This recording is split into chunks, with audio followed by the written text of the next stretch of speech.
You can't give away what you don't have. Now, it sounds ridiculous, okay? But it's more than what meets the ear as you hear this.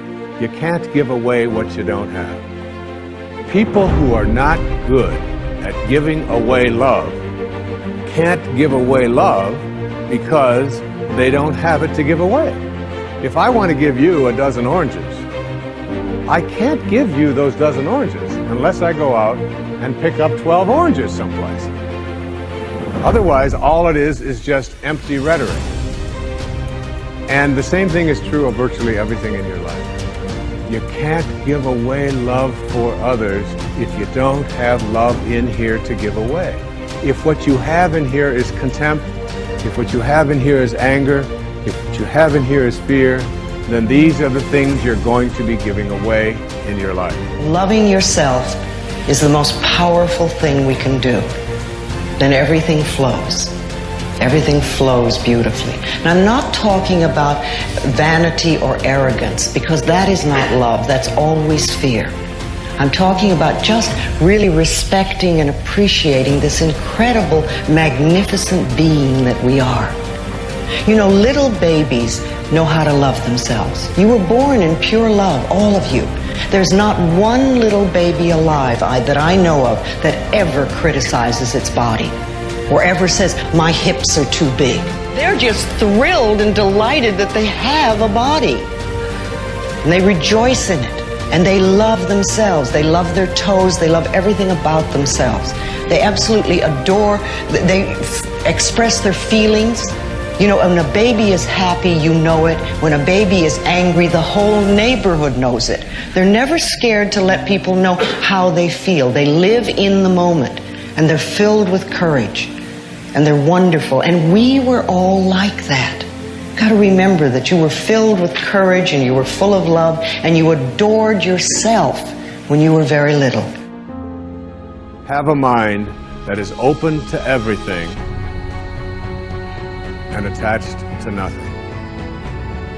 One of the central principles of my life is that no one knows enough to be a pessimist about anything.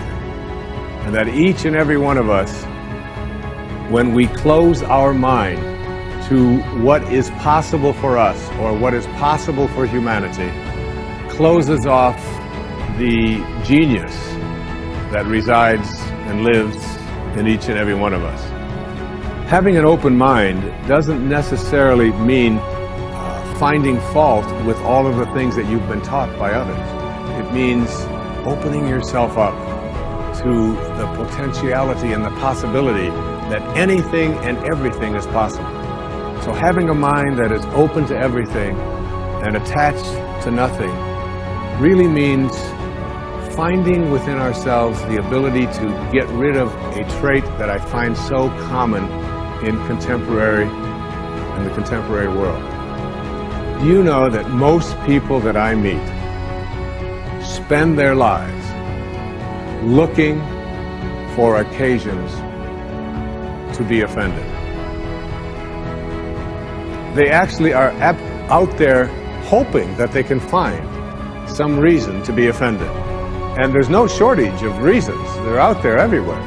The way this person dressed, what this person said, they turn on their TV, they hear the news, they're offended by this, someone used language that they didn't like, someone doesn't share the same customs that you, and people all day long. In fact, if you keep track tomorrow, you will find probably 100 reasons that you can go around being offended. But a mind that is open to everything and attached to nothing is a mind that says, I'm never looking for anything to be offended by.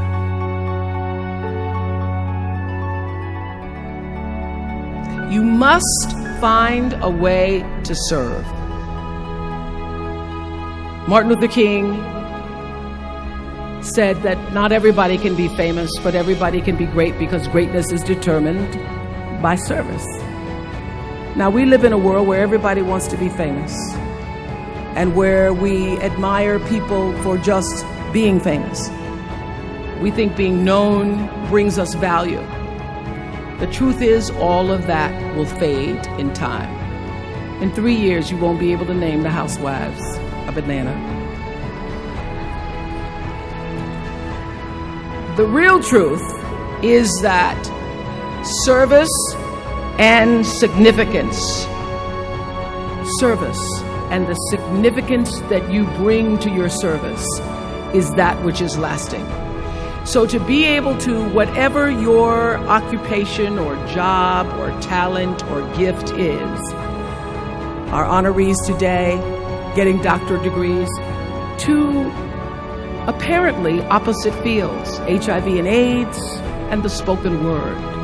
But what they have in common is service, using the spoken word in service to community and the world, using your knowledge and information about HIV and AIDS and medicine in service to the world. And if you look at all the most successful people in the world, whether they know it or not, they have that paradigm of service.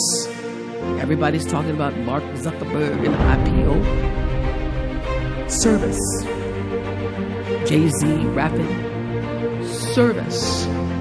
Through the word, to people, through song. For many years, I was really just happy to be on TV, and people would stop and say, "Oh, you on TV?" Yeah, I'm on TV. I like being on TV. It's a nice job. And it was about the time that I received my honorary doctorate from Spelman around 1993. So I don't know if that had something to do with it. I thought of myself as Dr. Whitfield.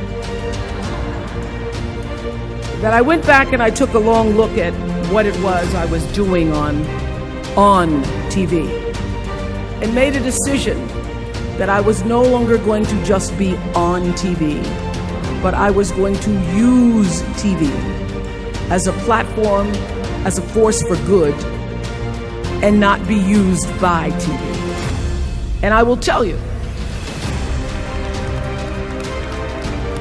my decision to make that significant change in the way I operated on television, using television as a service, changed my career exponentially. Service through medicine, service through art, using whatever it is you produce, your product, as a way of giving back to the world. When you shift the paradigm of whatever it is you choose to do to service, and you bring significance to that, success will, I promise you, follow you. Service and significance equals success. That's number 2. Number 3, it's so simple, but so hard to do. Always do the right thing. Always.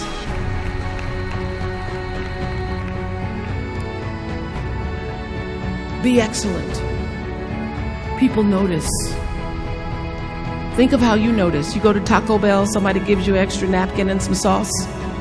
You notice.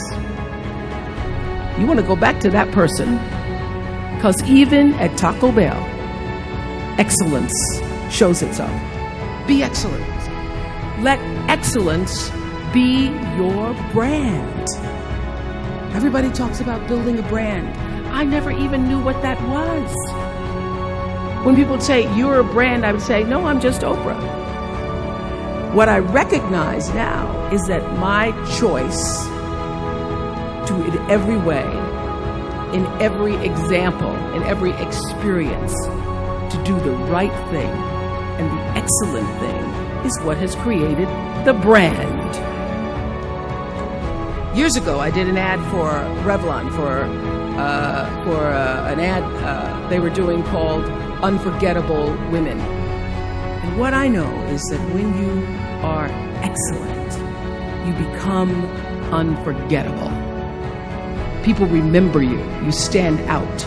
Regardless of what it is, you become an unforgettable woman. And that is what we all want. We want to be unforgettable and not forgettable.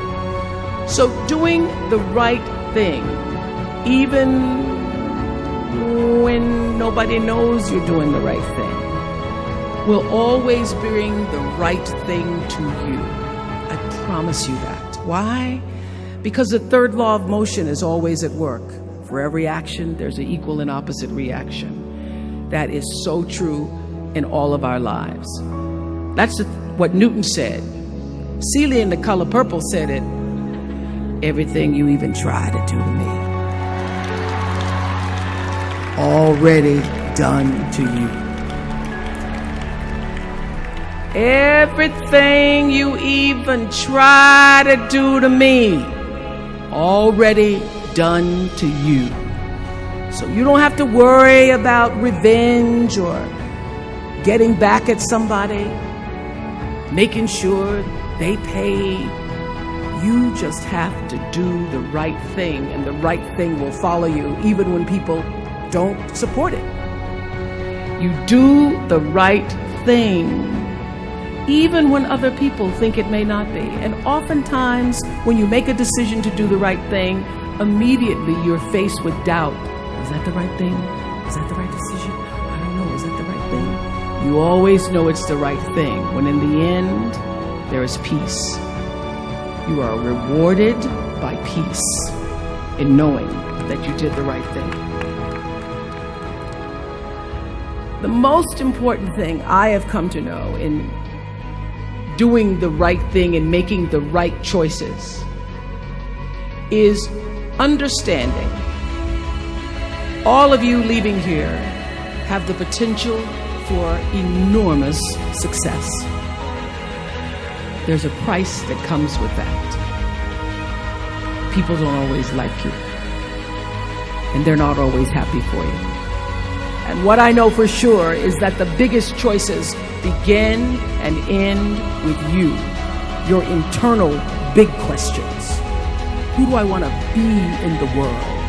My relationship to source energy, to all that is God. I'm not talking about what you believe in God. I'm talking about your experience of that which is all life, which is divine and universal. I'm talking about the big deal. Being connected and aligned with that. When you are tuned in and charged into that, whenever you feel empty, you go inside yourself and you connect to the source, and you know that all things are possible. To know that,